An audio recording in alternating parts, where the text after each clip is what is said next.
Hello, je suis Idira, coach de vie certifiée et spécialisée en développement personnel et en relations. Je te souhaite la bienvenue dans cette nouvelle vidéo. Dans cette vidéo, je vais partager avec toi un savoir ancien que l'on peut mettre au service de nos couples modernes. Assure-toi donc de regarder cette vidéo jusqu'à la fin, car tu vas pouvoir apprendre un élément qui va pouvoir t'aider, qui va pouvoir être une valeur ajoutée pour toi, quelque chose que tu vas pouvoir mettre au service de ta relation.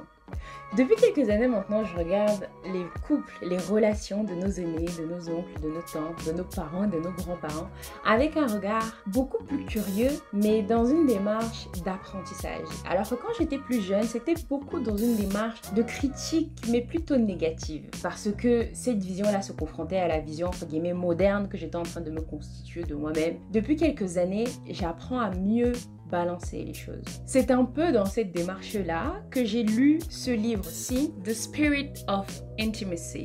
Je sais qu'il y a une version française que je vais pouvoir... De toute façon, je vous mets toutes les informations dans la description avec la version française. Je ne sais plus si elle est disponible, mais en tout cas, la version en anglais est toujours disponible sur Amazon. Donc, comme je disais, c'est dans cette démarche-là que je lis ce livre-ci. Et donc, en lisant ce livre, je me suis rendu compte que même étant dans des régions les plus reculées d'Afrique, il y a des savoirs ancestraux et des coutumes qui se rejoignent tout de même. Comme si en fait, beaucoup de peuples d'Afrique avaient entre guillemets les mêmes fondations.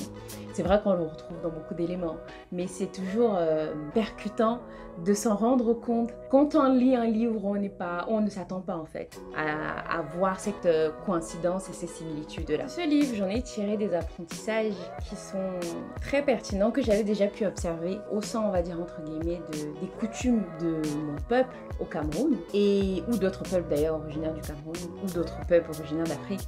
Et l'un de ces enseignements est celui-ci. Le couple ne peut pas tout encaisser.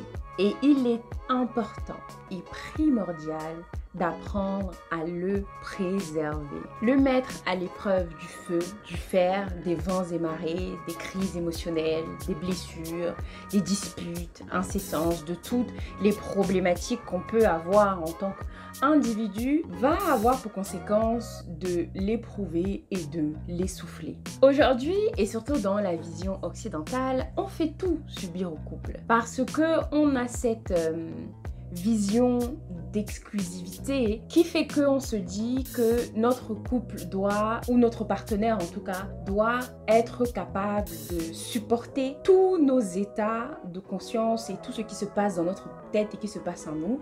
Notre partenaire, que tu sois un homme ou une femme, doit être capable de supporter cela et doit être capable de faire avec. À l'époque, et encore je pense aujourd'hui, même si c'est moins connu, dans beaucoup de peuples d'Afrique, ils avaient eu l'intelligence de mettre en place des structures et des groupes d'hommes et de femmes qui vont pouvoir être là pour qu'ils puissent se retrouver entre eux et aussi qu'ils puissent s'y décharger de certaines énergies ou de certaines contrariétés qui pouvaient être en chacun d'eux.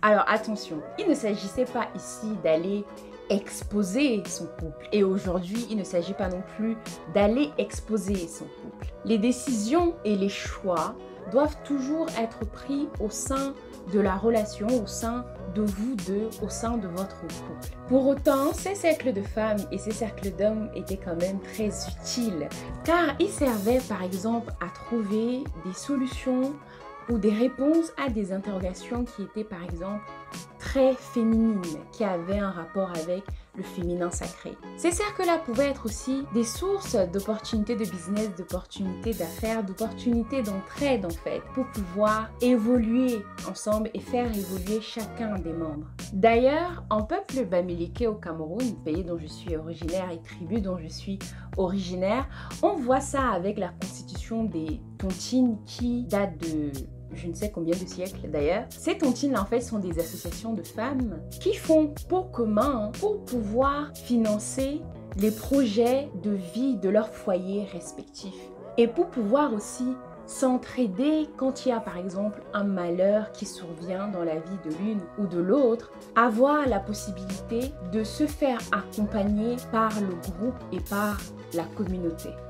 En conclusion, il y a deux éléments en fait que j'aimerais que tu retiennes par rapport à cette vidéo. Le premier élément est qu'il ne faut pas attendre de ton ou de ta partenaire qu'il guérisse toutes tes blessures et qu'il règle tous les problèmes qui peuvent survenir dans ta vie. Tant bien même est qu'il peut t'accompagner, mais ce sera à toi et c'est à toi de faire le travail pour pouvoir régler ces points-là et pour pouvoir évoluer comme il se doit dans ta relation. Le deuxième élément est que apprendre à s'ouvrir à sa communauté peut être une aide conséquente. C'est-à-dire qu'il est dans notre intérêt et dans l'intérêt de chacun d'apprendre à se constituer un environnement et vraiment un groupe de personnes qui va pouvoir être un soutien à la vie du couple.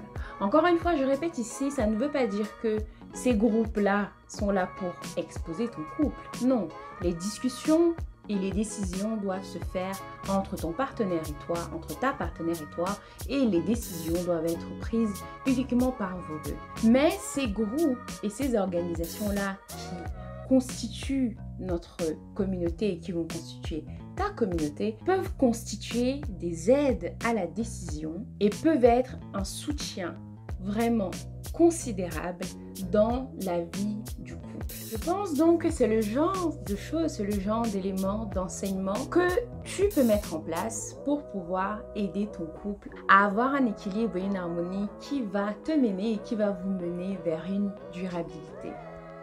Alors, dis-moi en commentaire, est-ce que l'idée de créer comme ça un groupement de femmes, je vais m'adresser ici aux femmes parce que je suis une femme, donc ce serait l'élément dans lequel je saurais le mieux mettre en place les choses. Donc est-ce que l'idée de créer un groupement comme ça, où les femmes vont pouvoir se retrouver, pour pouvoir échanger sur des problématiques diverses, ça peut être des problématiques liées à la féminité, des problématiques de vie, des problématiques liées aux blessures que chacune puisse traverser et les solutions qui peuvent être apportées à chacune. Donc est-ce que un groupement similaire où les femmes pourront se retrouver pour échanger, se soutenir et créer des opportunités entre elles t'intéresse? Si un groupement comme celui-ci t'intéresse, dis-le moi en commentaire et c'est quelque chose que je me ferai un plaisir de mettre en place. Voilà, on arrive donc au terme de cette vidéo. Je sais que cet élément partagé avec toi a pu t'aider et va pouvoir t'aider, que tu sois aujourd'hui célibataire ou que tu sois déjà en couple. C'est un plaisir pour moi de contribuer à te faire grandir en partageant tous ces enseignements avec toi. Je t'invite à partager cette vidéo avec toutes les personnes autour de toi et surtout celles qui te tiennent à cœur. Maintenant, je te rappelle cet élément essentiel. Tu es le commencement de ce qu'il y a dans ta vie. Alors choisis de rayonner afin que ta vie soit à ton image. Abonne-toi à la chaîne pour pouvoir recevoir la notification dimanche prochain lorsque je posterai le prochain enseignement. D'ici là, porte-toi bien et je te dis à dimanche prochain.